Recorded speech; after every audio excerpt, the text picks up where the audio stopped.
Muy buenos días, queridos jóvenes de 11º grado de la Escuela San Miguel, y muy buenos días, querida Gaby Osman. Es un gusto enorme encontrarte y además verte del otro lado así, para que charles con nosotros y nos cuentes un poco de tu biografía y de tu trabajo. ¿Cómo estás?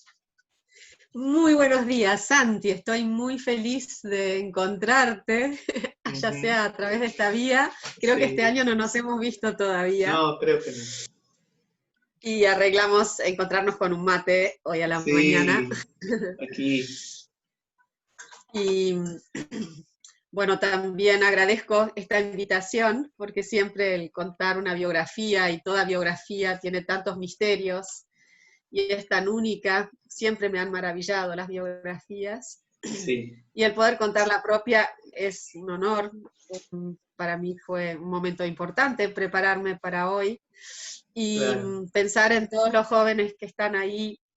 Algunos los conozco, otros no, pero espero llegar a todas las casas y especialmente a los corazones porque es ahí donde viven las biografías de cada uno de nosotros. Sí, claro, y es realmente, parece que no, quizás para los jóvenes esto es un poco difícil de entender, pero cuando uno que ya tiene unos años hace una revisión un poquito de lo que ha hecho, siempre hay un montón de, bueno, hilos dorados y sucesos que quizás en algún momento uno no entendió bien y sin embargo empieza a aparecer algo realmente muy mágico. Y yo te Ujú, quiero agradecer mucho que te hayas dispuesto a hacer el esfuerzo y también a mm, querer compartir con alegría este momento. ujú, Gaby es una mamá, por si alguno no lo ubica todavía, una mamá de la mm, escuela de varios años y tiene ahora a Manu, a Manuel Osman, que está en duodécimo y están por mm, terminar. En esta situación para ellos, para los de duodécimo, es más difícil que para los de 11. Y además ujú, también tiene otros hijos de los que nos va a contar y bueno, su hija anterior fue alumna de la escuela también y yo fui tutor de ujú. Dominica, a quien quiero mucho también, así que es un gusto estar con parte de la familia, Gaby. ¿Querés que Muchas gracias. comencemos y vos preparaste algunas cosas como habíamos hablado, así que si querés comenzar a contarnos algo, sería muy lindo. Bueno, muchas gracias, Santi. Y escucho tus preguntas en el camino también, así Claro. que, bueno, espero que no perdamos el contacto. Para mí era importante poder crear un vínculo, ya que no los puedo ver, porque es eso lo que nos alimenta en los encuentros. Entonces, mis hijos me sugirieron que muestre fotos, porque ayuda a crear la imagen de lo que estoy hablando y que no sean nombres que voy dando sin poder anclarse en algún lugar en la tierra como imagen. Entonces, y como mi lenguaje también es artístico plástico, así es que es uno de mis lenguajes, que decidí preparar algunas imágenes para compartir mientras voy relatando eh, los aspectos importantes que me han hecho llegar donde estoy hoy, que es Claro, aquí con ustedes. sí, muy bien. Bueno, eh, ¿cómo es tu origen, digamos? Ahí yo creo que hay algo muy interesante para que les cuentes a los chicos. ¿Dónde Uh -huh. naciste? ¿Quiénes son tus padres? Sí. Bueno, yo nací hace 55 años acá en San Isidro, en Buenos Aires, y, pero así como cada biografía es un encuentro del impulso individual, ¿no es cierto? Que traemos cada uno, cada ser humano trae su propio impulso de vida y misión. Nos encontramos al mismo tiempo con una corriente hereditaria que, que nos permite hacer lo que hacemos también, a los que estoy muy agradecida. Y fue un tiempo, por un tiempo no me interesó esta corriente hereditaria, pero cada vez la fui reconociendo y conociendo más. Y ya sea porque por un lado estaba muy lejos, del otro lado del océano, y en los tiempos que yo era una niña no era usual viajar como es hoy.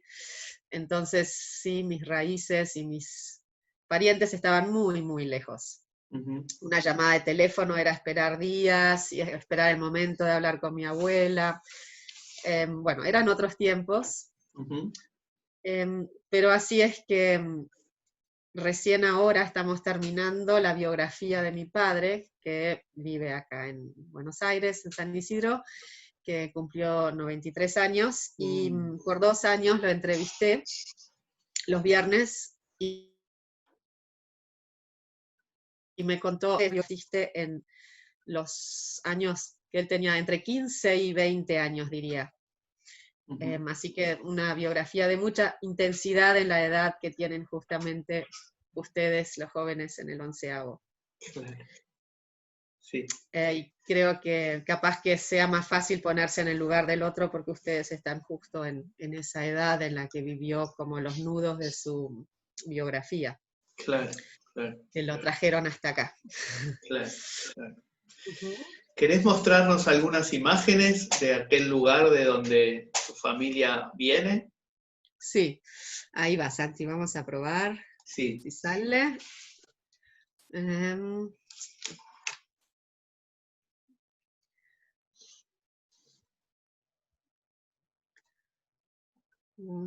uno. Ahí. Acá. Uy. Ahí está. Mi padre nació en 1926 en Checoslovaquia. Ujú. Es un país que solo existió por 20 años.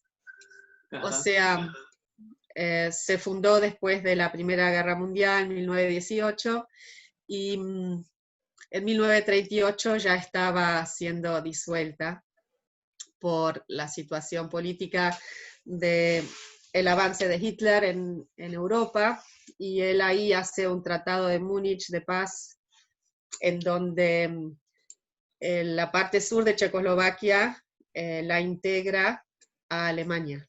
Ujú. Entonces, bueno, él se crió en, en estos bosques de Bohemia, sería la frontera con Austria, y Ujú. su padre fundó en 1884 esta, fue una de las primeras papeleras en el centro, esta región central de Europa, Ujú. porque allí pasaba el río Moldavia, de donde bajaban los troncos Ah, por el claro, río.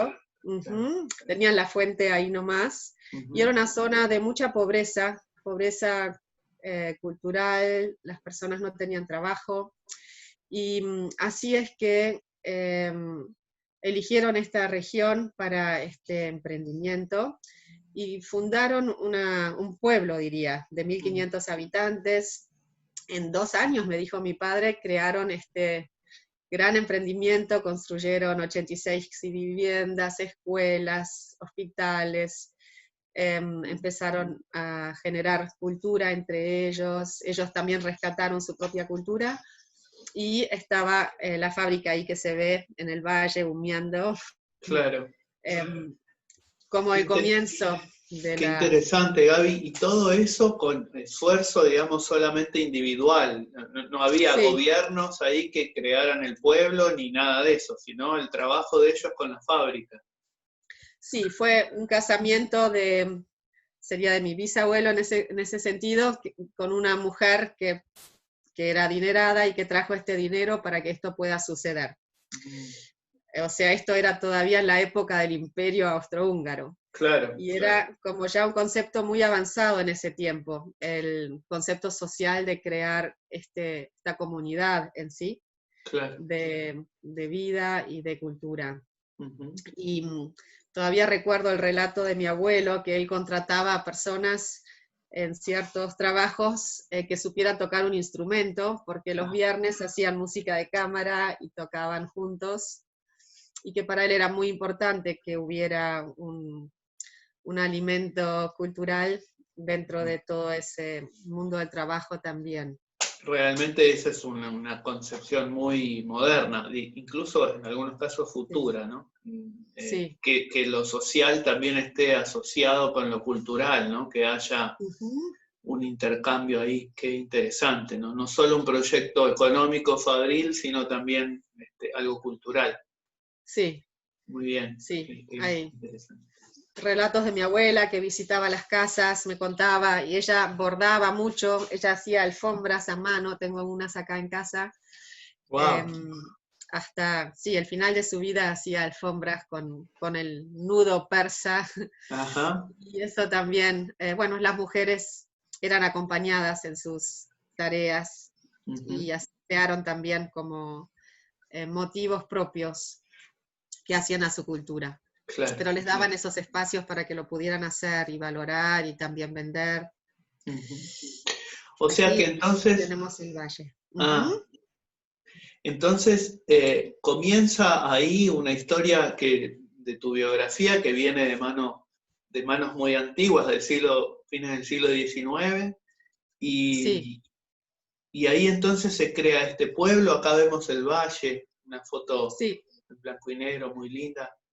sí, se Y ahí hay llama, una fábrica que empieza a trabajar prósperamente, digamos, y ahí se sí, hace como una villa, una villa, digo, una habitacional para la gente sí, que trabajaba en el lugar.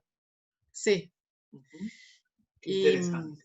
y eran familias que todavía no tenían, ¿no? Los niños no tenían escuelas, no había atención médica, bueno, todo eso se generó como una aldea Claro. por esas 86 familias. Ujú. Y mi abuela las visitaba todas y tenía como una conciencia de todo esa comunidad, diría. Claro. Y acá, después de un tiempo, fundaron hicieron una segunda fábrica que era de cartón, la primera de celulosa y papel, Ajá. porque había necesidad de generar papel en ese entonces, todavía no había tanto como hoy, Claro. y después la del cartón, o sea, ya tenía que ver más con el reciclado, en esa Ajá. época también ya. Claro. Y esta es una foto pintada, ¿no es cierto? ¿Para qué? Porque si no parece Claro, solo un dibujo. Es claro, en esa algo, época todavía no había fotos de color, entonces lo que claro, se llamaban fotos coloreadas. claro, Estas son fotos muy antiguas de ahí, de esa época, del claro. 1900, Sí, 1890. sí. Bueno, esta Es no, pero esta importante especialmente. aclararlo porque si no pareciera como algo de fantasía, ¿no? Pero es una foto real que ha sido pintada porque no había técnica color en ese momento. Muy interesante. Sí. Exacto. ¿Querés avanzar un poquito? Sí, avanzó. Y aquí entonces después los traje, esta era la casa que construyeron también y donde vivían muchas personas. Y acá está mi padre a la izquierda, es el mayor de 3 hermanos, Ajá. que él cuando él tenía 15 años, que ya eh, estaba avanzando en ese momento, ya sucedió esto que el sur de Checoslovaquia fue anexada por el Tratado de Múnich a Alemania, Ujú. y ellos, aunque hablaban checo, eh, habían aprendido el francés y el alemán, pero el checo era su idioma, Claro. fueron anexados y eran como considerados alemanes. En Ujú. ese entonces él tenía 15 años y él viajaba secretamente a Múnich a encontrarse en tren con otros que estaban formando parte de esta resistencia universitaria de la Rosa Blanca en Múnich. Ujú. Y él contaba como ellos eran, claro, un anexo oculto, porque eran Claro, más chicos además y sabían claro, que tenían que cuidarse mucho. claro. Pero él ya estaba en esa búsqueda y ya estaban muy despiertos, porque ya sabían lo que iba a suceder, lo veían venir, aunque la mayoría de las personas estaban todavía un poco ciegas. Sí, qué interesante. Bueno, no sé si los jóvenes recordarán, pero en noveno yo conté la historia de la Rosa Blanca y la resistencia Mm, de los jóvenes a los nazis. sí, Y sí, lo que decís es muy importante, ¿no? Porque hay que tener mucha valentía para enfrentar semejante situación, aunque quizás en el principio muchos no tendrían mucha conciencia de lo que iba a suceder, ¿no? Eh, sí. pero, ¿y cómo hacían ese movimiento oculto? ¿Qué sabés de eso? ¿Cómo, si bien estaban un poco más alejados que los centros más grandes de Alemania, pero de todas maneras, sabés cómo se organizaban, qué hacían?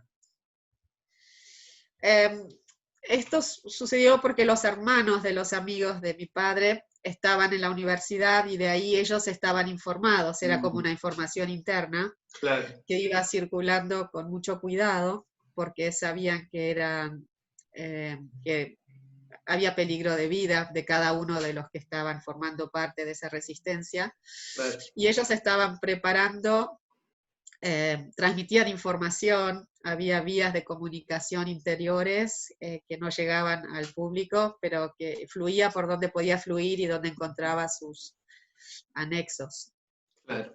Y así fue, no sé, los jóvenes no sé cuánto recordarán, pero así fue que finalmente por este movimiento universitario, a Hans y Sophie Scholl, sobre todo, ellos tiran los panfletos en la universidad y allí después entonces son apresados, ¿no? Sí, exacto. Pero es muy interesante también que el movimiento perdura, digamos, no quizás en ellos, pero allí otros movimientos que también estaban un poco más subterráneos, también en Francia, en Inglaterra, se potencian, ¿no? Y eso de alguna manera contribuye a que el régimen vaya perdiendo poder, ¿no? Este régimen tan tremendo. Bueno, muy interesante ya esta parte de tu herencia, ¿no? De tu familia. Sí. Qué interesante. Bueno, seguimos. Y luego es así que por ser anexados a Alemania, a los 17 años mi padre tiene que ingresar al ejército, y ahí comienza una historia en la que él, por esta claridad que tenía y convicción interior, su anhelo era, él entró bastante hacia el final de la guerra, ¿no es cierto? Y en el 44, ahí estuvo, él siempre pedía que lo sigan formando para poder subir de nivel, sería, ¿no? Claro. Pero todo esto lo hacía con el anhelo de que la guerra termina y que nunca tuviera que entrar en un campo de batalla. Claro. Pero bueno, no fue así. Justo 2 meses antes de que terminara la guerra tuvo que ingresar al campo de batalla y también fue como un oficial de reserva, y él a los suyos les decía: cuiden sus vidas porque la guerra se está por terminar, no se expongan, traten de salvarse, como que su mensaje era el de salvar sus vidas y la de los demás, porque eran jóvenes que no tenían otros intereses, que estaban, justamente, tenían la edad que ustedes. Sí, claro. Pero fue así que ellos, cuando caía un soldado, tenían que sacar del bolsillo del traje que usaban, de la vestimenta, una chapita identificatoria que le quebraban el número, y con eso podían avisar a sus familiares que tal persona había fallecido, porque eso sí funcionaba. Sí. A los familiares generalmente les avisaban, había un correo que avisaba cuando caía algún familiar. Claro. Entonces, él hizo esto con un soldado que había caído a su lado, y cuando buscó la chapita, que todavía la tiene, él también me la mostró, tiene la suya, ¿no es cierto?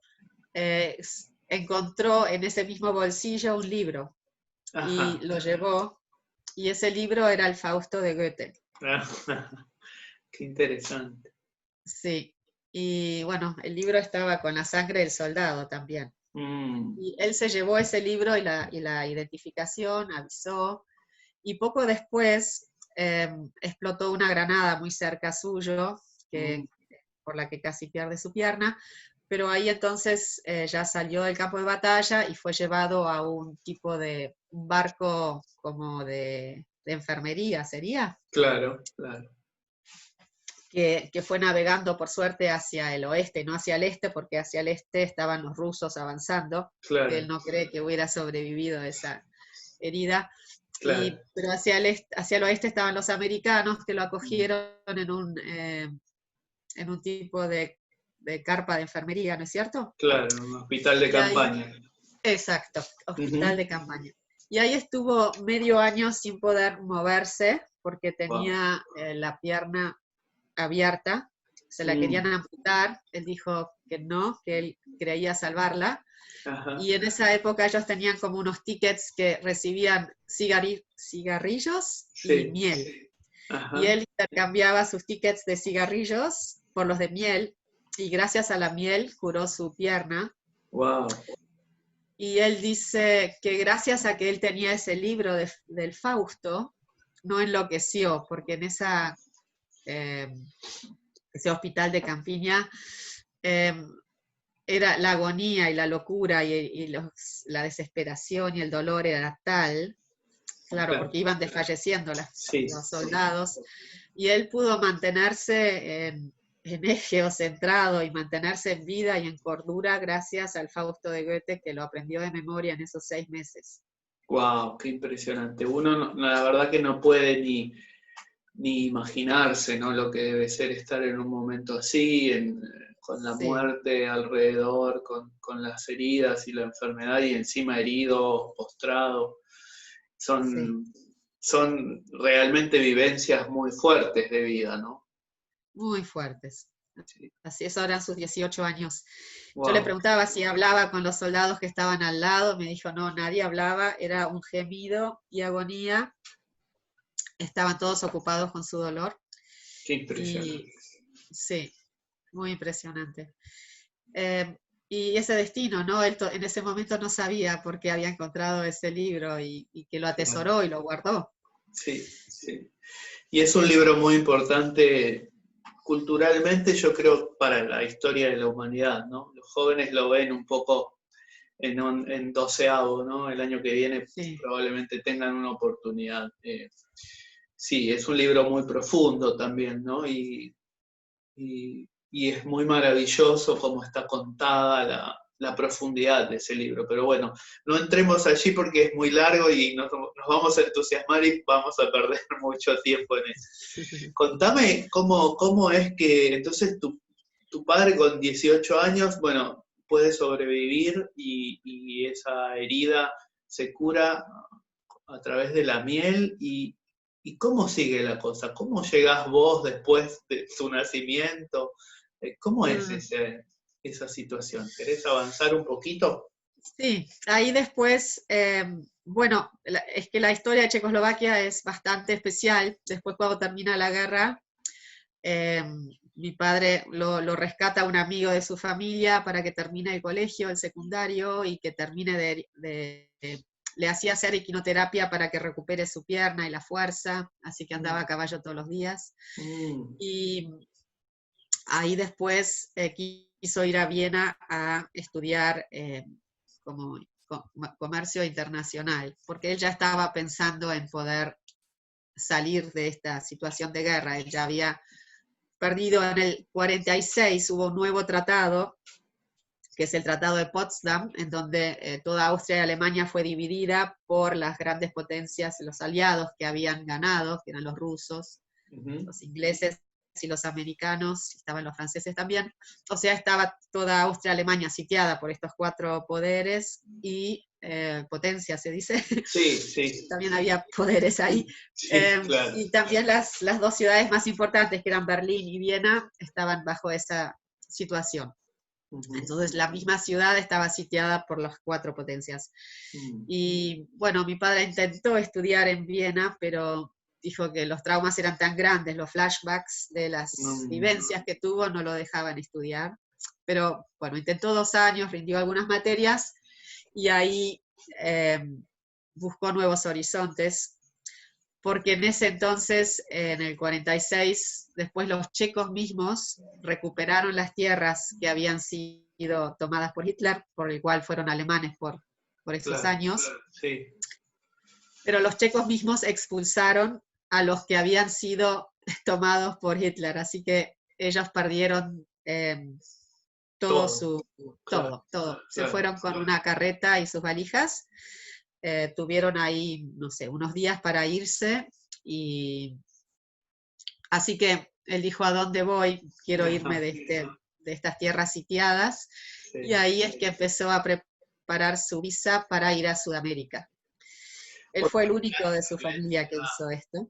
Una vivencia realmente muy traumática también, ¿no? Porque Sí, observábamos la casa y la fábrica y todo lo que se había hecho y de sí, repente ahí no lo tener muestro. prácticamente nada, ¿no? De Sí, una vivencia, digamos, de mucho trabajo, pero cómoda digamos, en lo económico y de satisfacción de necesidades garantizadas y también de una vida cultural rica, haber tenido esas vivencias en la guerra y luego quedarse absolutamente sin nada, debe ser algo muy difícil, ¿no? Otra vivencia muy fuerte.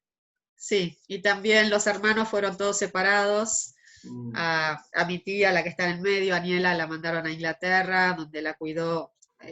Fueron como adoptados los 3 hijos porque no tenían ya hogar, los abuelos no tenían dónde vivir. Como mi abuelo era ingeniero de papel, lo contrataron en Austria en otra empresa papelera. Claro.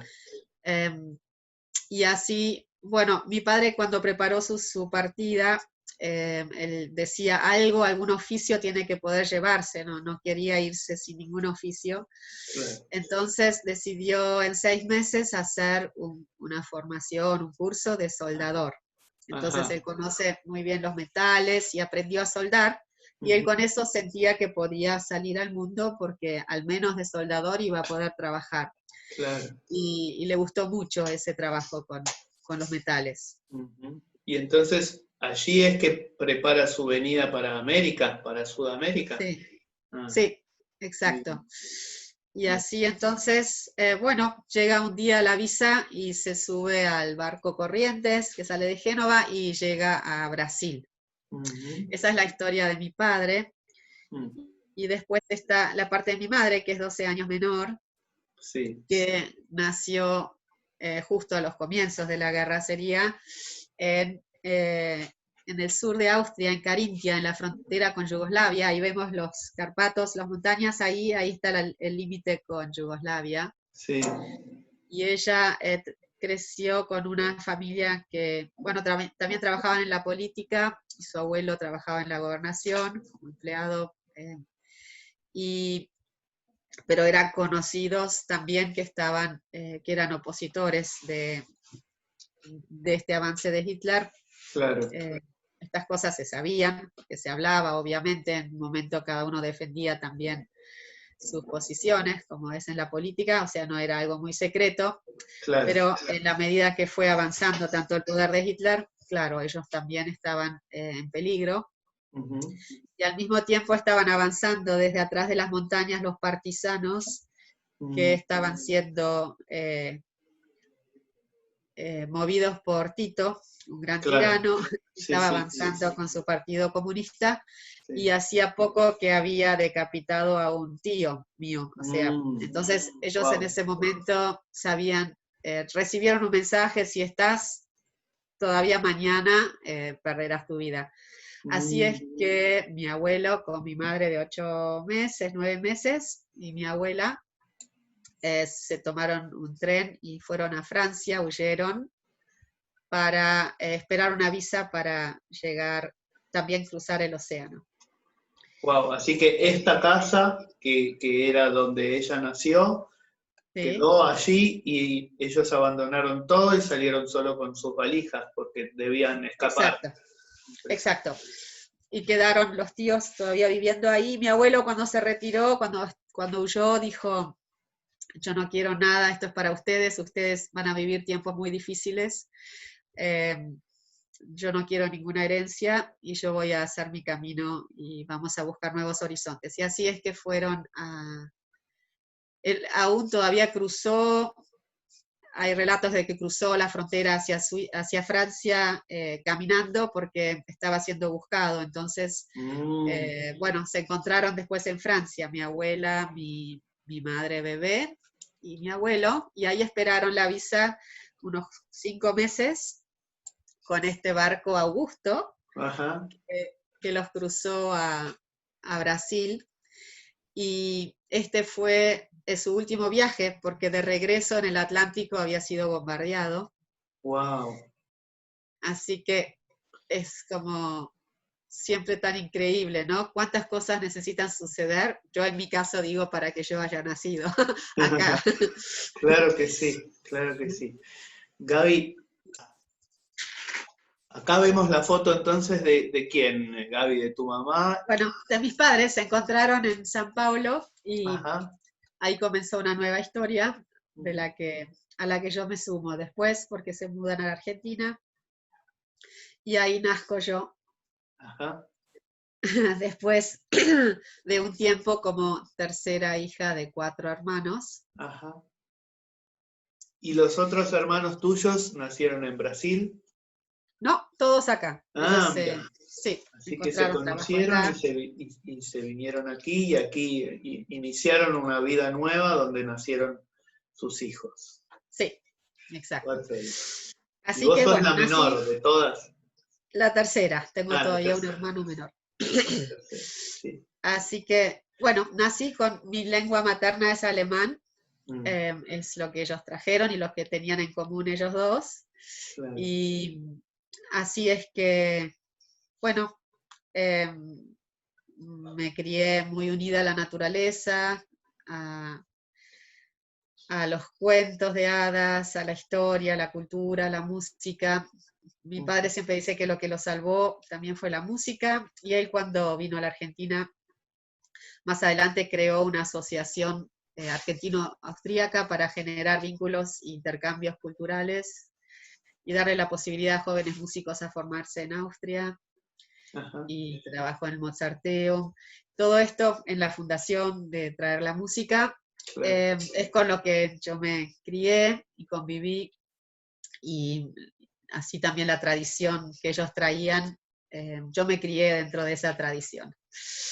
Claro, vos cuando charlábamos antes de preparar este encuentro, vos me dijiste algo muy interesante que, bueno, lo desarrollarás cuando te parezca, pero Sí, me dijiste que tu vida se une por el hilo dorado del arte, ¿no? Digamos que hay sí. algo que conduce toda tu vida o en lo que vos ves hoy, que es el arte, ¿no?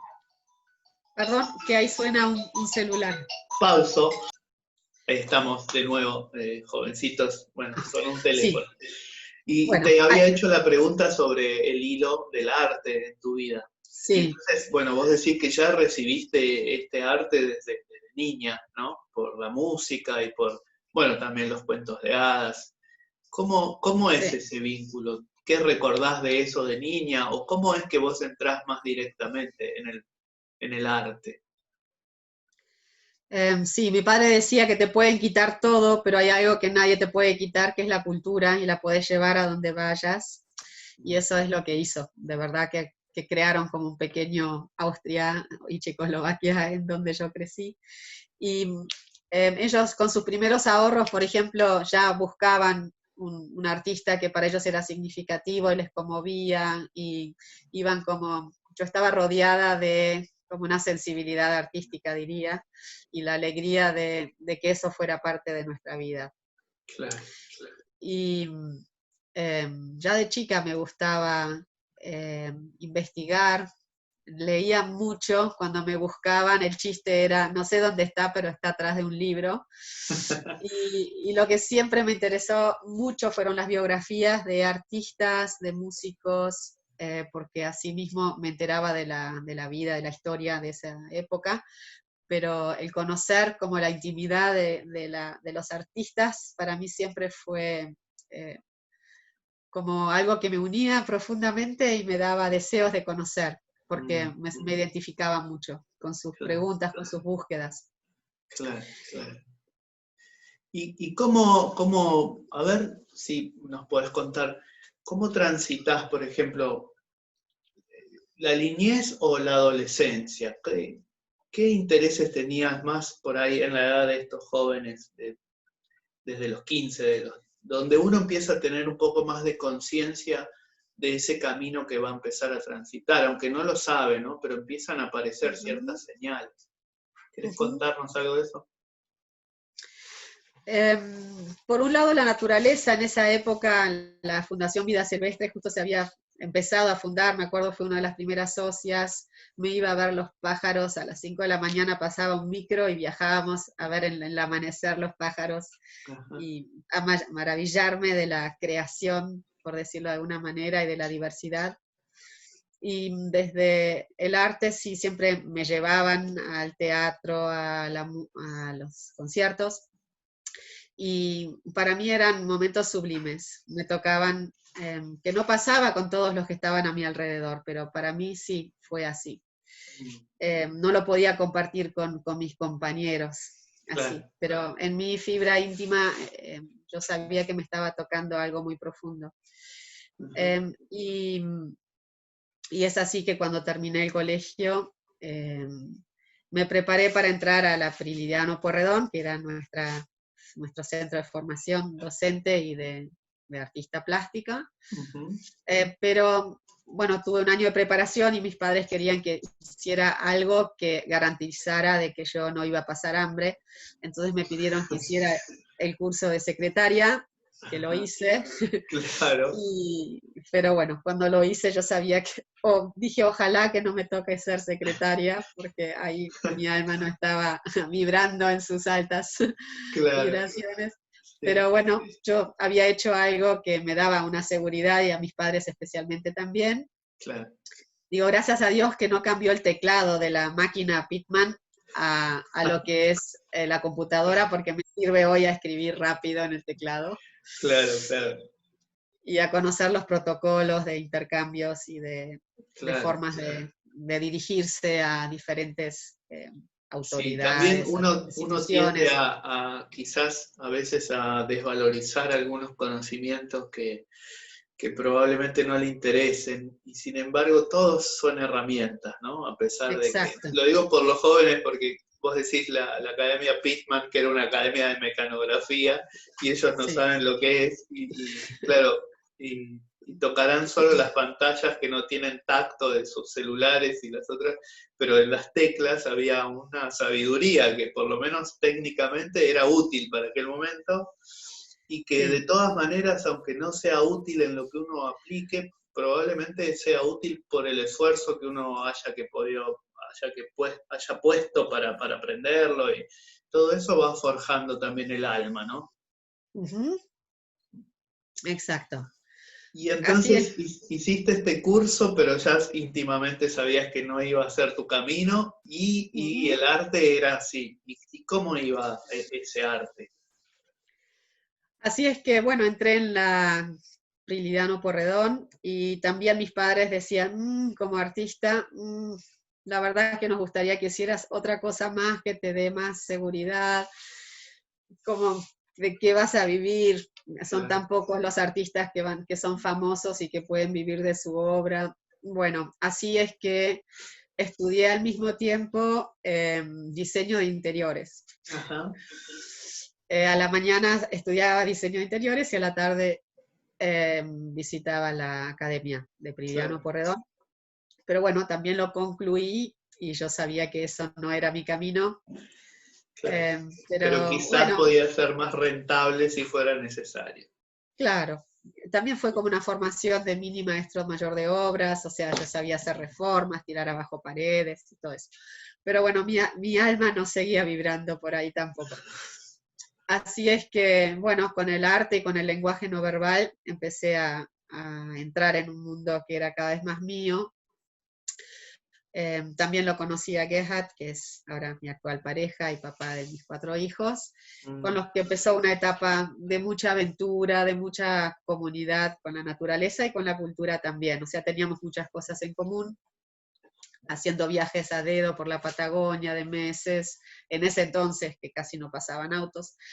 Claro, Lo cuento así porque fueron así experiencias muy profundas claro, que me claro. las llevé después. Y es así que cuando, bueno, me recibí, ya Gerhard eh, lo contrataron como ingeniero en una empresa que hacía máquinas para reciclado de papel en Alemania, Ah, así mira. que se adelantó y se fue para allá y yo terminé mi estudio y nos casamos y así es que empezó una etapa juntos en el sur de Alemania.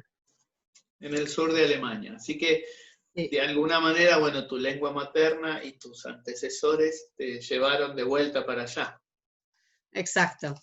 Y Ajá. acá, este es el pueblo, se llama Ravensburg, que es una ciudad medieval del siglo XI con 11 torres y murallas y zanjones de la Edad Media, un pueblo hermoso cerca del lago Constanza, al sur de Alemania. Ajá, una maravilla. sí, y de ahí vienen los famosos puzzles. Ah, La claro. mayoría de los puzzles vienen de acá, era una ciudad de los juegos, había un día que se cerraba la ciudad y se jugaba por todos lados, jugabas con quien querías, habían mesas, presentaban los juegos nuevos y jugabas con los vecinos que conocías y no conocías. Qué hermoso. Eh, sí, muy hermoso. Y acá, bueno, ahí por ahí atrás, en esas lomas vivíamos, en un departamento de un ambiente, y ahí fueron creciendo, nacieron mis dos hijos mayores, Kiara y Rafael, y a la noche yo me dedicaba a pintar. Y yo no tenía ayuda ni familia, así que fue un momento así como muy íntimo. Ujú. Los vecinos se transformaron en nuestra familia, y así es que fui como buscando mi propia identidad plástica, porque yo había salido de la formación, pero todavía no tenía una identidad. Yo iba aprendiendo lo que los artistas docentes me iban mostrando, Claro, pero yo tenía una urgencia y necesidad de encontrar mi lenguaje, de encontrar mi mensaje, de encontrar, sí, mi arte, sería por claro. decirlo de alguna manera. Entonces, bueno, empecé también a visitar academias de verano donde me encontraba con otros artistas, por ejemplo en Salzburgo y en Trier. Bueno, fueron momentos muy bellos y gracias a la ayuda de mi familia que venían a cuidar a mis hijos mientras yo iba a la academia, Claro. yo pude como seguir mi camino artístico, y es así que cuando estaba embarazada de Rafael, de mi segundo hijo, yo tenía 27 años Ujú. y surgió una posibilidad de invitación de exponer en Viena, en, Mm. en la calle principal, en un centro de, sí, de exposiciones, con 40 pinturas. Y todo esto en mi monoambiente, yo hacía los marcos, yo pintaba la noche, bueno, ya los vecinos escuchaban demasiada actividad día y noche, Claro. pero yo no lo podía dejar de hacer, y es así que esto fue un momento muy, muy importante para mi biografía, porque cuando esa exposición tuvo un gran éxito, porque yo antes de inaugurar ya había vendido muchos cuadros, ya había cubierto mis gastos, que era lo más importante, Wow. y, y cuando llegó el momento de la exposición, me encontraba parada frente a mis cuadros y es como que un rayo me partió porque empecé a reconocer lo que estaba haciendo. Y Ajá. lo que reconocía era que no tenía conciencia de los elementos artísticos y tampoco tenía conciencia de lo que se estaba llevando a la gente a sus casas. Y en ese momento me desperté y dije, yo esto no lo quiero más. Mm. Sentí como de pronto como las fuerzas de lo que yo estaba plasmando, las fuerzas de los colores, de las formas, del lenguaje, que todo tenía una fuerza, como que me desperté a las fuerzas de lo que estaba poniendo. Y así es que entré en una crisis muy profunda, de mucha tristeza, de no saber por dónde sigue, pero sabía que por ahí no seguía mi camino. Ujú. Y de pronto, bueno, una vecina mía me dijo, yo ya no te puedo ver con esa tristeza, yo creo que tengo a alguien que podrías conocer, que te podría ayudar. Ajá. Yo acá quería mostrar todavía mi lenguaje de ese momento, que era muy unido a los elementos, a las fuerzas, a mis experiencias unidas a la naturaleza aquí en la Argentina. Eh, sí, Claro. bueno, ahí tengo muchas vivencias. También pintaba con las tierras que me traía de los desiertos, de mis viajes por la Argentina. Ajá. Este es el desierto en llamas. Esto Mm. es el nocturno azul. Acá ya empezaba como una búsqueda de la individualidad. Eh, Esto es un bailarín que se introduce en la noche y como que hay una amenaza que quiere quitarle lo más sagrado. Mm. Como que empecé a intuir esas fuerzas también en el ser humano, y este también se llama ascenso. Mm. Era una combinación de fuerzas elementales con elementos simbólicos que fueron surgiendo. La rueda es un elemento que empezó a aparecer mucho también, como que la rueda me lleva para adelante o para atrás hacia donde yo decido ir, y también Mm. como elemento del cambio. Claro. Yo me sentía eso, insertada en esas fuerzas de la naturaleza, buscando el sentido Gaby, y el misterio. para que los jóvenes entiendan un poco más, vos decís que entras en crisis ahí y, Sí, y que entras en una gran tristeza y que vos empezás a tomar una conciencia distinta de lo que significaban esos colores y esos materiales con los que trabajabas. Y recién dijiste, estabas inserta en la naturaleza. ¿Y vos qué sentís? ¿Qué sentías ahí? ¿Que estabas como atrapada en esas fuerzas de la naturaleza? ¿Y que había sí que me algo? dominaban, o sea que me Ajá, dominaban, las sentía con mucha intensidad. Las cualidades de luz y oscuridad ahí en el sur de Alemania eran muy diferentes, mucha niebla. Cuando llegué por un mes no pude ver el vecino, no sabía ni dónde había llegado. ajá, Pero estas experiencias en la Argentina, en mis viajes, mi conexión con las ballenas, el mar, la Patagonia, los campos, eh, eran parte mía y salían en mis pinturas, esas conexiones como desatadas, como que no podía ajá, dominarlas, pero me hacían sentirme muy viva. claro, Era lo claro, que, sí, me llenaba de vida y es lo que en esa una pintura muy visceral para mí. claro, claro, claro. Y entonces, ¿qué dijiste que alguien te iba a presentar a alguien? ¿Y cómo fue ese camino? Sí, así fue. Yo estaba amamantando a Rafa y acá me presentaron a Viltrud, que yo ni sabía que existía esa profesión, era una arte terapeuta que había fundado un centro de recuperación de drogadictos al sur de Alemania, Los Siete Enanos, y ella me respondió a mis preguntas. Yo fui con un corazón abierto y cuando la conocí y ella me comprendió profundamente, Mm, y fue como un momento bisagra en mi vida porque ella estaba iluminando mi futuro, un camino que yo no sabía que existía. claro. De cierta manera sí, porque mis pies me llevaron a ella. Sí. Pero bueno, hasta hoy tenemos un vínculo de lo más íntimo. Mm, Las distancias no nos separan. interesante. Y Y ella es entonces, que nosotros en esos... Sí, no, seguí vos, por favor, sí. Ahí, ¿me escuchás? ¿Me escuchás ahí, ahora sí. Gaby? No. Ahora Sí, sí. ahí Bueno, salió. dale, continúa vos entonces con tu camino, por favor. Bueno, ahí entonces como familia decidimos volver a la Argentina porque sentíamos que teníamos, primero que queríamos que crecieran con sus abuelos, nuestros hijos, y sentíamos que teníamos algo para dar, no sabíamos bien lo que era, pero una sensación que nuestro lugar era volver a la Argentina en ese Mm, tiempo. mm, Así que, bueno, organizamos nuestra mudanza y Wilfrud me organizó una pasantía en una clínica antroposófica oncológica en donde yo pude conocer la antroposofía en acción y el arte terapia antroposófico, con orientación antroposófica eh, con el trabajo mismo con los pacientes.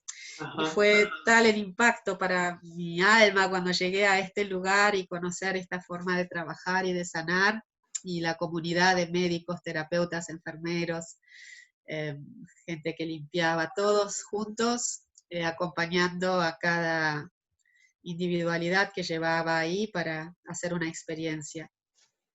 claro. Y así, con esta vivencia, me volví a la Argentina. Mm. Y a la Argentina llegaste y a ver, ¿cómo es? ¿Ese era un nuevo comenzar para ustedes, para ustedes como familia? ¿Existía algo de este camino de la antroposofía que habías descubierto en Argentina? ¿Qué había? ¿Qué encontraron acá? Bueno, encontramos la escuela San Miguel Arcángel porque buscaba un lugar donde Kiara, que tenía 5 años, pudiera empezar su escolaridad, y recorrí muchas escuelas y yo decía, no, acá no, acá no, acá no.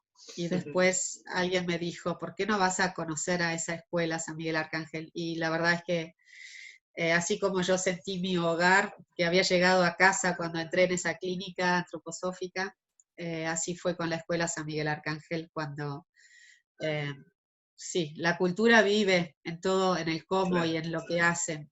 Ujú. Eh, También me sentí como en casa, para decirlo de alguna manera.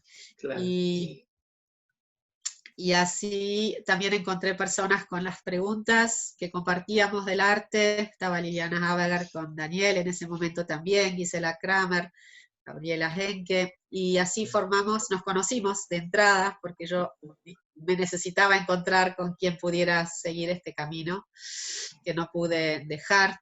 Aquí el arte terapia con orientación antroposófica no estaba instalada, entonces nos encontramos los que nos teníamos que encontrar para seguir ese camino. Claro. Muy bien. Aquí entonces, pero en ese tiempo cuando volví a la Argentina, bueno, pasaron dos cosas importantes para mí. Una fue para llegar, porque me costó llegar, fui a trabajar a Fundae, que es un centro, sí, en Tigre, con niños y jóvenes que estaban con necesidades, sí, de todo tipo. Y ahí, traduciendo textos para las maestras de arte, fui llevando la pedagogía Waldorf, su currículum, a estos niños y jóvenes, juntos con Eli Potts también, lo hicimos juntas. Claro. Y ahí empecé a entrar desde la corriente y los conocimientos de justamente de mis preguntas: qué es el color, qué es la línea, qué es la forma, qué hace conmigo, qué vive en ellas y qué hacen, qué Claro. mueven, quiénes son.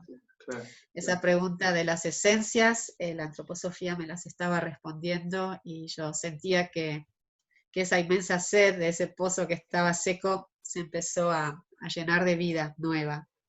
Claro. Y todavía, obviamente, a partir del arte, pero ahora con un contenido que le daba un significado nuevo. Sí, dejé de pintar por muchos, muchos, muchos años, porque necesitaba comprender estas nuevas fuerzas desde mi conciencia. Claro. Y así que fueron tiempos de investigar, de experimentar, de hacer ejercicios, de probar, de explorar estos elementos. Y así es que después quise volver a IUNA, que se transformó en instituto universitario mientras yo me había ido, que no lo Claro. era, y ahí quise llevar como estos nuevos conocimientos y encontrarme con mis pares desde lo que eran los artistas y la universidad y su formación.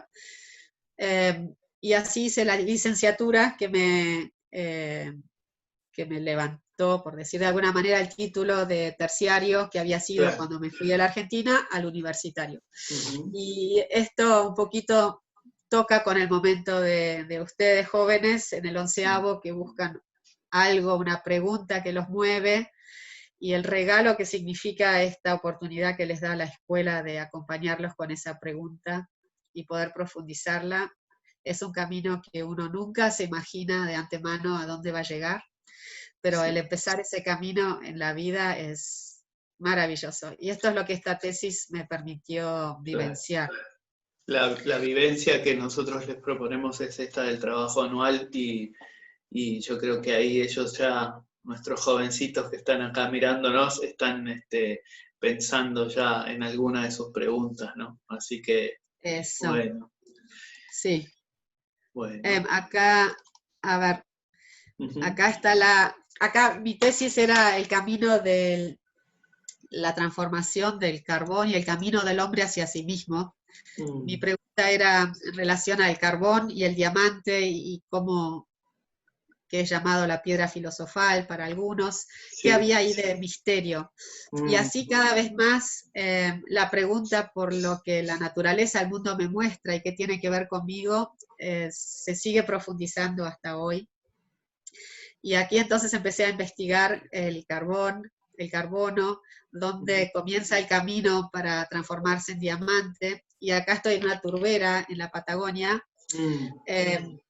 Y acá empezó mi camino de tesis, viendo dónde se pudre este cálix, que es un yuyo, que Sí. después esta vida se transforma, o sea, si las condiciones fueran dadas, se podría transformar en un diamante.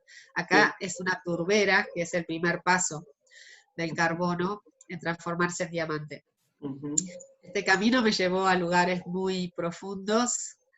Este es mi proceso artístico, que no quiero detenerme mucho porque veo que está tomando mucho tiempo mi relato, pero esta es una imagen con la que partí. El carbono tiene conexiones de 6, por eso el hexágono es como representante del carbón, ¿no? Y Sí, su forma de ligarse. Y aquí la instancia antes de que el carbono se transforme en diamante es el grafito, y es uno de los pocos minerales en la Tierra que es puro, puro, puro, es puro carbono el grafito con el que dibujamos en nuestro lápiz. ajá, Y bueno, apareció este mandala como que necesitamos atravesar la oscuridad para llegar a la luz, necesitamos a través del calor y la presión, que son nuestros desafíos en la vida, podemos brillar cada vez más. Esto sería como una síntesis de las biografías humanas, con lo que nos encontramos, como de claro, afuera hacia adentro, ¿no es cierto? sí, De lo que el mundo nos da, esta necesidad de atravesar la oscuridad para empezar claro, a porque encontrar nuestra propia luz. sí, Y no hay ningún diamante en el mundo igual a otro, así como no hay wow. ningún ser humano igual a otro. Qué Y maravillosa, digamos, alegoría o algo así, ya que estoy con los chicos con la alegoría de la caverna, ¿no? Porque sí, realmente esta situación de que el carbón, que es totalmente negro, oscuro, se pueda transformar en un diamante y que eso realmente suceda es algo increíblemente maravilloso, ¿no? sí, Y si uno puede también mirar un poco esto de lo que Platón dice en esa alegoría de la caverna, ¿no? De ese mundo subterráneo y oscuro y el mundo de la luz que está por fuera de ella, o por encima, o superior a ella. Es ahí también una hermosa alegoría. Y lo que decís de la luz, que bueno, cuando hablas de la luz, y los jóvenes seguramente podrán recordar alguna de las fiestas de la luz o de los farolitos, y ahí tener sí, algo de ese mismo paralelismo, ¿no? O alegoría. sí. Y este es un mandala muy hermoso. Ah, y acá es un proceso de más oscuridad y menos oscuridad. Y cómo entrar en ese centro, sí. Y Sí, lo increíble es lo que cambia en el grafito, las cadenas de carbono se encuentran paralelas y lo único que cambia para transformarse en diamante sí. es la forma de vincularse, que es tridimensional en el carbón y en el grafito es así, por eso es grasoso y Wow. dúctil. Entonces, a mí, ahora cada vez que agarro un lápiz, la conciencia por ese lápiz, por ese trazo, por esa entrega de ese carbono es completamente diferente. Y así Maravilloso. es que lo que descubrí y lo que me regaló la antroposofía, el poder descubrir la cualidad de cómo hacemos las cosas, porque allí está habitado por sus esencias. En la Sí, medida que nos podemos comunicar con ellas, podemos actuar de manera diferente. sí. Y sobre todo con la conciencia bueno, también del respeto hacia las mismas, incluso los elementos y las fuerzas que nos dan la posibilidad de hacer, ¿no? Y de conocer y de crear. Eso es tan maravilloso. Creo que la escuela a la que los chicos van nos da esa posibilidad, ¿no? De poder observar Sí, de otra manera. sí. Sí. Acá, cortito, quería, bueno, presentar a mis 4 hijos, que Ajá. la verdad es que sin mi familia, mi apoyo siempre presente, no Ah, podría haber nunca llegado a donde estoy. sí, Eh, Acá están Dominica y Manuel, los 2 chicos. Acá está sí, Manuel antes de recibirse hoy. sí, Quería así compartirles que la búsqueda por el arte terapia nunca se perdió y así es que nos encontramos después de que rendí mi tesis. Un mes después empezamos con la formación de arte terapia llamada Rodocrosita. sí. Y ahí fui alumna y al mismo tiempo coordinadora y fundadora. Pero este camino, bueno, no lo pudimos seguir juntas, así es Mm, que en el momento que comenzó este nuevo momento en la vida en donde pareciera que todo se apaga, Sí. se abrió una puerta mucho más grande. Y es así que, bueno, llegó el pedido de fundar una nueva formación, un nuevo centro, y así se fundó Centro Vertical. Ujú. Y acá están Graciela Carabajal, que la conocen de la escuela, Sí, algunos, y sí, Hilda Esteves, sí. y también Eugenia Spasov y Gabriela Henke son parte de de nuestro nuevo impulso, Ujú, que sí, que tiene su lugar en el Faro, ujú. donde fuimos albergados, donde pudimos recuperar el espacio de arriba y donde estamos de verdad con un espacio donde podemos crear, transformar, compartir con todos los demás artes que suceden en el espacio. Así que gracias a la familia de Miguel que nos cedió este espacio para que todo pudiera suceder en este Centro Cultural y Social del Faro, Sí, estamos pudiendo desarrollar nuestra misión sí. y encontrarnos. Aquí está el grupo que está terminando de formarse este año y Ajá. quería mostrar algunos trabajos. Mm. Hacen cabezas como los jóvenes en 12. Exacto, pasamos del bebé al niño, al joven, al Mm, anciano. qué Quería hermoso. mostrar algunos trabajos, investigamos con materiales. Acá está Viltrud, que fue Ajá. quien me trajo a este camino, fue la que dio el primer módulo en la formación. Ujú. Y bueno, acá pueden ver el espacio. También hacemos experiencias de cuentos, de crear personajes, a estos en la Ujú. costanera. Eh, Sí. Trabajamos con diversos tipos de materiales, el dibujo. Mm, Bueno, son todos elementos que en la escuela los desarrollan mucho. Tenemos claro. dos exalumnos Waldorf en nuestra formación y tres. Y bueno, ustedes ya reciben todo esto que yo he Claro. tenido que buscar mucho Ajá. tiempo hasta encontrarlo en el momento que me tocó encontrarlo. Claro. Claro. Claro. Gaby, no tenemos mucho más tiempo, no sé cuánto No, más quisieras, pero me quedó ahí están. muy, una pregunta muy profunda, porque hablaste en un momento del arte terapia y también hablaste de la oncología, y, Sí. y yo creo que ahí hay algo muy interesante, si vos pudieras contarle a los jóvenes que muchas veces se quejan del arte en la escuela, pero yo sé que lo hacen simplemente porque es una materia más. Pero ¿qué encontrás ahí en este hilo del arte que conduce tu vida? Ujú. ¿Y cómo eso se puede transformar en terapia? ¿O cómo es lo que, digamos, vos hacés hoy en ese ámbito, además del ámbito de la formación de artistas y terapeutas? Em, Tuve dos experiencias así sociales muy importantes. Una fue el tema de la vida y la muerte, de ese umbral, siempre me inquietó ese misterio que guarda lo que no vemos y las grandes verdades que hay por detrás. Esa búsqueda siempre me inquietó. Así es que me ofrecí para trabajar en el Hospice San Camilo, donde reciben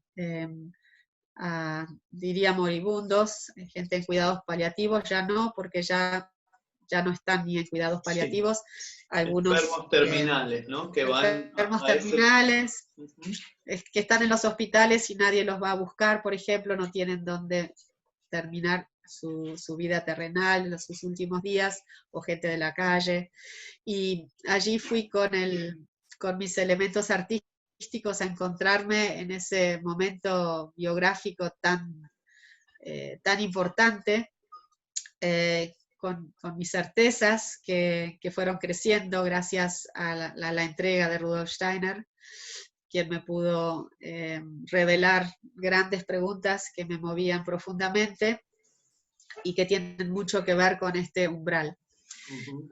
Y el arte fue ahí una herramienta de encuentro, de comunicación no verbal, muy profunda, y fueron todos momentos que no voy a olvidar nunca, en donde sí, ellos están como despidiéndose y a veces hasta dejando un legado que si Ujú. no, no hubieran tenido nada, porque llegan con nada, Ujú. y a veces hasta dejaron legados para su familia, a veces pudieron procesar, soltar, transformar lo que necesitaban para poder partir en paz. Fueron, cada vez que iba los viernes, me esperaba algo muy grande en ese encuentro, un desafío Ujú. también, pero era tener certeza de que lo que tenía que ser iba a ser y que estaba todo ahí. Ujú. Eso fue por un lado, y Mm. por otro, bueno, también estuve trabajando en el hospital alemán en el sector de oncología infantil, eh, encontrándome con ese sufrimiento de tanto de los niños como de las familias en la sala de espera y en las habitaciones, en donde descubrí cuán rápidamente el arte como aliada del alma, porque es un lenguaje, el color y el agua, el movimiento, puede transformarse. Y así, por ejemplo, nunca voy a olvidar la situación de una niña de 7 años, creo que tenía tanto miedo porque le tenían que hacer una autopsia, no la podían, con ese miedo no la podían ni anestesiar, porque era Mm. tan fuerte, y también el temor de la madre. Y los senté Claro. juntos y trabajamos juntos, y en esa hoja lo que sucedió en media hora fue una tormenta, pasó de todo, pero solo en media hora, y cambió el estado de esa niña, que los médicos después me vinieron a agradecer porque ella no quiso dejar de dibujar hasta que entró en la sala de intervenciones, y hasta que la durmieron, seguía dibujando y pintando. Claro. Eh, bueno, esta fue una experiencia muy especial, y la madre también se serenó, salió el Claro. sol, Claro. el cielo azul, y pudieron Ah, entrar a un estado nuevo. estas posibilidades que las palabras a veces no tienen, ¿no? Sí, Sí, pero sí, también lo que hace con nosotros, eso es lo sí, increíble.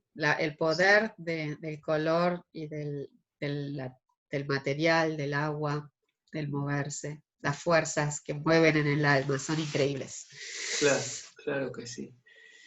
Gaby, yo quiero hacerte una última pregunta y después, si vos querés cerrar, ¿no? Em, Sí, bueno, el arte es el hilo de tu vida y eh, ¿cuánto de ese arte en lo espiritual, digamos, es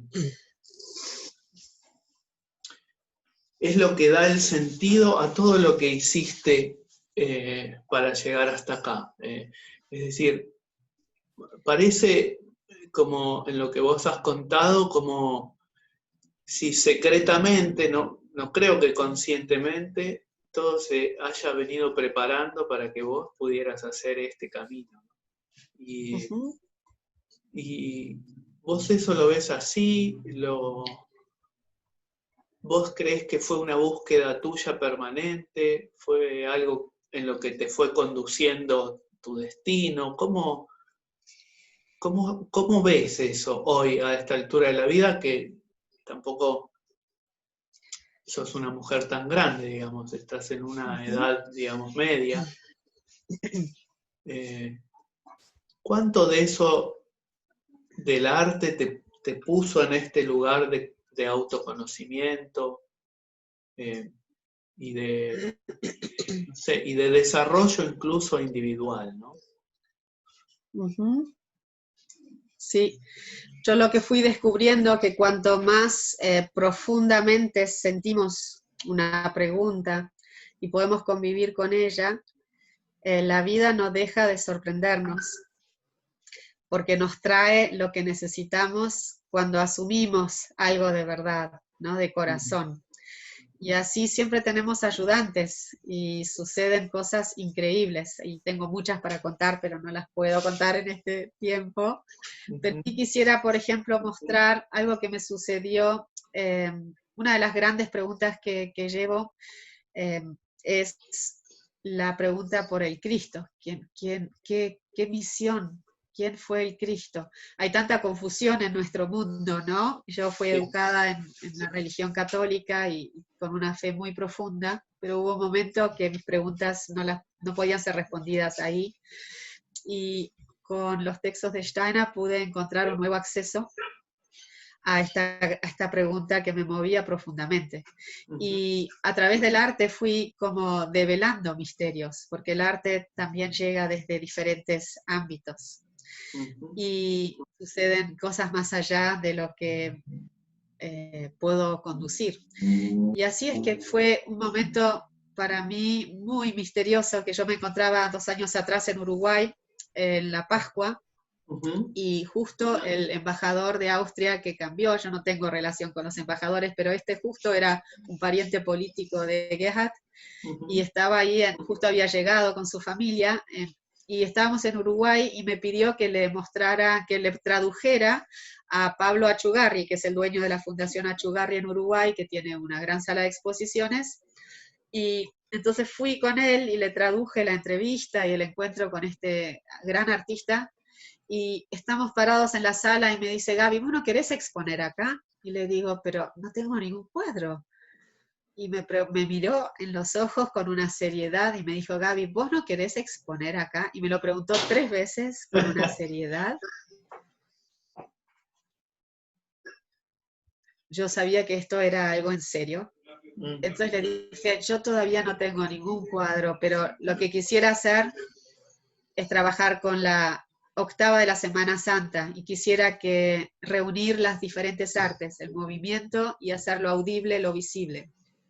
Y así es que esta pregunta se transformó en un proyecto muy importante para mí por su dimensión, por su exploración, por lo que trajo a mí y por la confianza en las fuerzas creadoras. Y siempre necesitamos a alguien que confíe en nosotros cuando hacemos esto. O sea, acá está el embajador y también fue una comunión de 2 impulsos, de la Asociación Austríaco-Argentina y de la Embajada, que nos permitió realizar esta gran muestra que se llamaba Resonar, y donde un amigo mío trabajó con la obra de Mahler. Y aquí estamos, está Elizabeth, el cuarteto de músicos, llevando al movimiento y lo audible aquello que yo expresé en la pintura. Y esto de hacer algo juntos, de que las artes se entretejan, como era la ópera en su momento, y que podamos potenciar lo que cada uno puede mover con su herramienta artística, fue para mí un gran momento para mi biografía y mi exploración como artista. Claro. Y ahí tengo una grabación, una filmación que te pasé, si alguien está interesado en verlo. Aquí estaba, lo paso así rápido. Cada día de la semana tenía su dimensión y su espacio diferente. Sí. Y yo tengo el video que es muy, muy hermoso y que se los voy a compartir a los jóvenes para que ellos lo puedan ver, además de la charla que hemos tenido, porque me parece que es significativo en el sentido de que puede mostrar un poco todo lo que vos contaste en tu camino, ¿no? ¿Es el arte el futuro de lo social? Yo creo que sí, porque el espacio que se abrió para el encuentro humano en esto que fue mucho trabajo, en la entrega de de haber asumido algo que podría haber sido una locura, porque era como una locura visto desde afuera. En 6 semanas pinté esas grandes pinturas, nunca había pintado tan grande ni tanto, confiando en esas fuerzas creadoras porque había algo más que nos estaba acompañando a todos. Y los encuentros que tuve con las personas de todas las religiones que visitaban el museo, de todas las edades, también jóvenes de la edad de ustedes, fueron preciosos, porque fue como yo abrí mi corazón y ellos también.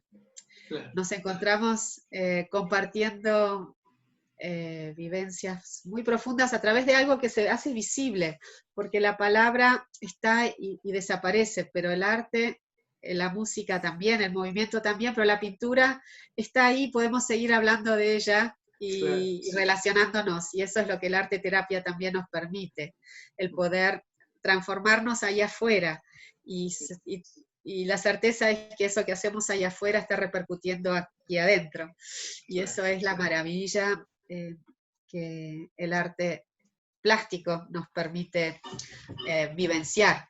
Claro, claro que sí. Gaby, yo te quiero agradecer. Perdón. Acá estoy hoy, me despido con esta imagen, es una imagen interior, de mi mundo interior, pintado hace 2, 3 semanas, y el mundo exterior, eran las 5 de la mañana, hacía frío, y este es el mundo del cóndor en los Andes. Bueno, acá estoy hoy explorando estos elementos artísticos de la línea, la luz, la oscuridad y el color y los materiales. ¿Qué técnicas son estas? ¿Qué pintura es? ¿Cómo es? Estas son mixtas, acuarela con té, con café, con carbón, con ceniza. ¿Sobre papel? Sobre papel, sí. Ajá. Son maravillosas. Muchísimas gracias. Es una exploración que tengo la certeza que no terminará nunca. Claro que sí. Gaby, yo te quiero agradecer enormemente que vos hayas aceptado mi invitación y que además te entregues con tantas ganas y con tanto entusiasmo a charlar un poco conmigo para que los jóvenes reciban en este momento de aislamiento social un poco de nuestro encuentro que vaya hacia ellos también. Te quiero agradecer mucho y bueno, y mandarte mi cariño, que entiendo que será el de todos los jóvenes también. Bueno, disculpas que se hizo un poco más largo que lo anhelado. Y les agradezco. Te agradezco especialmente, Santiago, por tu invitación. Sí. Bueno, muchas fuerzas para este tiempo. Sí, muchas fuerzas. Estaremos en contacto y seguramente los jóvenes van a querer hacerte preguntas, así que ahí yo sé que vos estás dispuesta a acompañar y responder. Sí, con mucho placer. Un abrazo. Muchas gracias. Enorme. Un abrazo. Gracias. Un abrazo para todos. Gracias, Gaby. Gracias, Santi. Hasta luego.